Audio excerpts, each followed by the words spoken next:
네. 우리나라 축구의 10회 연속 올림픽 본선 진출이 좌절됐습니다. 황선홍 감독이 이끄는 23세 이하 축구 대표팀이 오늘 새벽 파리 올림픽 최종 예선 8강전에서 신태용 감독의 인도네시아에 패하며 탈락했습니다. 1988년 서울대회부터 시작한 연속 올림픽 본선 진출은 결국 9회에서 중단됐습니다. 우리나라 축구의 올림픽 진출 실패 원인을 김조희 기자와 이야기 나눠보겠습니다. 김 기자. 네, 안녕하세요. 네, 안녕하세요. 네, 일단 오늘 새벽 경기 내용부터 전해주시죠. 네, 우리 대표팀은 오늘 새벽 인도네시아와 23세 이하 아시안컵 8강전에서 2대2로 비긴 뒤 승부차기에서 10대 11로 패하며 탈락했습니다. 대표팀은 전반 8분 이강희의 중거리 슛이 인도네시아의 골망을 흔들었지만 비디오 판독 결과 오프사이드가 서는데 아쉬움을 삼켰습니다. 그리고 7분 뒤 인도네시아에 선제골을 내주며 끌려갔습니다. 전반 막판 상대 수비수의 자책골로 균형을 맞췄지만 추가 시간 또 한 골을 허용했습니다. 후반 중반에는 교체 투입된 공격수 이영준이 거친 파울로 퇴장당하며 수적 열세에 놓였습니다. 하지만 후반 39분 정상빈의 극적인 동점골이 터지면서 다시 희망을 살렸습니다. 후반 추가 시간 황선홍 감독이 퇴장당하는 변수 속 결국 연장전으로 향했는데요. 한 명이 부족하고 사령탑마저 없는 상황에서 대표팀은 연장 전후반을 잘 버티고 승부차기까지 끌고 갔습니다. 네. 하지만 10대 10에서 12번째 키커 이강희의 킥이 상대 골키퍼의 선방에 막혔고 상대는 골을 넣으면서 희비가 갈렸습니다. 엄지성 선수의 말을 들어보겠습니다.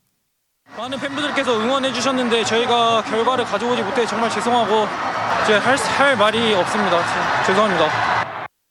이번 대회는 3위까지 파리올림픽 본선행 티켓이 주어지고 4위는 대륙 간 플레이오프를 거쳐 파리행을 타진할 수 있는데 우리는 8강에서 떨어지면서 올림픽 본선행 가능성이 사라졌습니다. 네. 사상 첫 10회 연속 올림픽 본선 진출이라는 꿈이 다소 허망하게 좀 이렇게 사라진 것 같아요. 탈락의 가장 큰 원인을 무엇으로 봐야 할까요? 네, 황선홍 감독이 이번 대회를 앞두고 자리를 비운 것이 가장 큰 악재라고 볼 수 있습니다. 황 감독은 성인 대표팀의 아시안컵 직후 경질된 위르겐 클린스만 감독을 대신해 잠시 성인 대표팀의 임시 사령탑을 맡았는데요. 당시 태국과 2연전에서 1승 1무를 거뒀고 아시안컵 기간 다툰 손흥민과 이강인의 갈등을 봉합하는 등 소방수 역할을 톡톡히 했다는 호평을 받았습니다. 네. 그런데 이 기간은 23세 대표팀이 올림픽 최종 예선을 앞두고 담금질의 한창인 시기였습니다.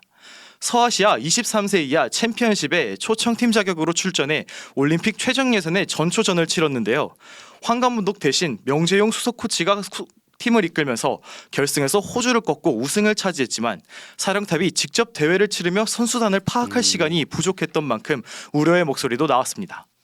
황 감독이 올림픽 최종 예선에 전념해도 모자랄 판에 갑자기 성인 대표팀의 소방수를 맡긴 대한축구협회의 무리수가 만든 패착이라고 볼 수 있는데요. 네. 결국 두 마리 토끼를 모두 잡으려다 중요한 올림픽 본선행을 놓치고 말았습니다. 네, 정말 아쉽네요. 그런데 대회 기간에도 악재가 끊임없이 이어지기도 했다고요? 네, 기대를 모은 배준호, 양현준, 김지수 등 해외파들의 합류가 불발되며 근심을 키웠습니다. 피파 주간 대회가 아닌 올림픽 최종 예선에는 소속팀의 허락이 없으면 선수 차출이 불가능합니다. 대회 도중에는 주전 수비수 서명관이 햄스트링 부상으로 이탈하는 변수도 발생했습니다. 명재영 수석 코치의 말을 들어보시죠. 유럽에서 활약하는 선수가 없어서 지금 좀 어려움이 있었던 거는 사실 맞고 저희가 좀 퇴장당하는 악재 속에서도 선수들이 포기하지 않고 끝까지 잘해서 동점골까지 가고 따라간 것에 대해서 의의를 좀 두고 싶고. 네. 인도네시아와의 8강전 경기 내용도 만족스럽지는 않았던 것 같습니다. 네, 그야말로 졸전이었다고 볼 수 있는데요. 인도네시아는 피파 랭킹 23위인 우리나라보다 111계단 아래인 최약체로 꼽힙니다. 그런데 이번 대회에서 처음 출전한 인도네시아는 4강 첫 8강 진출에 이어 4강까지 오르면서 1956년 멜버른 대회 이후 68년 만에 올림픽 본선 진출까지 노려볼 수 있게 됐습니다. 신태용 감독은 2019년부터 인도네시아의 성인 및 연령별 대표팀을 모두 이끌고 있는데 이번 승리로 베트남 축구의 신화로 불리는 박항서 감독의 버금가는 인도네시아 국민 영웅으로 떠올랐습니다. 네, 여기까지 듣겠습니다. 체육부 김조희 기자 수고하셨습니다.